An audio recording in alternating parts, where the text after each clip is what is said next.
Experts for millionaire John DuPont said at his competency hearing today that he's unfit to stand trial. DuPont is accused of killing wrestler David Schultz in January. His doctors say DuPont is so psychotic he can't be faking it. Even in times of prosperity, life for migrant workers has never been easy. A new law in one of the largest migrant worker states, New York, is designed to improve their living conditions. But as Randall Pinkston reports, things aren't going to change overnight. 50 miles north of New York City, migrant workers sweat out long days at minimum wage, bending and twisting through the black dirt onion fields of Orange County. Like Guadalupe Bernardez, they often go home at night to housing that, while free, may not be much better than conditions in their native lands. Bernardez shares this house with 3 other workers. They have electricity, a sink with hot and cold water, and a shower, but no bathroom. It's outside, down a brush-covered trail.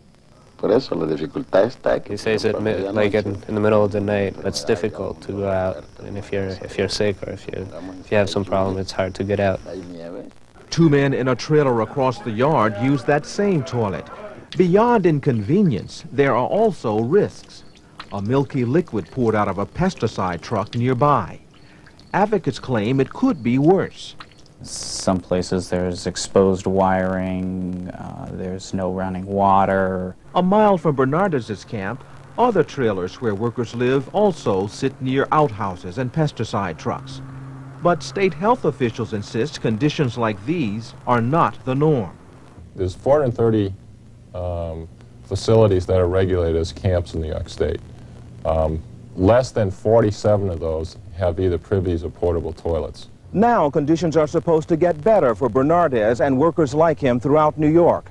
For the first time in nearly 3 decades, a new state law, an amendment to the health code, requires improvements in housing for migrant farm workers.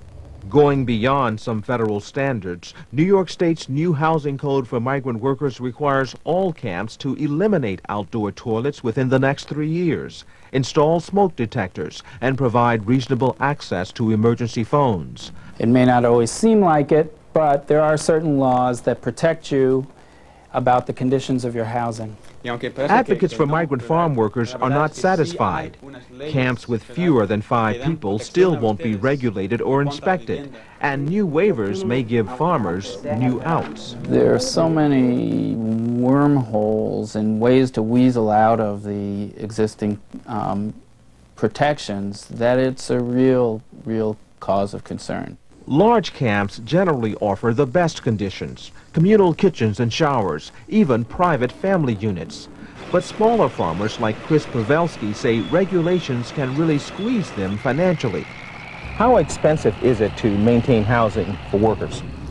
You're talking, I mean, upwards of hundreds of dollars, if not more, because you're talking about we pay for electricity, we pay for the water, we pay for the gas, we pay for any of the upgrades. 2 years ago, Pawelski and his family borrowed money to build a bathroom and shower stall for their migrant workers. It's a matter of economics. I mean, pay me more money for my onions and I can pay my workers more. I can do more for my workers across the board. This season, heavy rains wiped out most of the Pawelski's onion crop, making the idea of new housing requirements a scary proposition. For now, Bernardez and the other migrant workers will have to rely on farmers' good intentions and legal change that can take decades to yield results. Randall Pinkston, CBS News, Orange County, New York.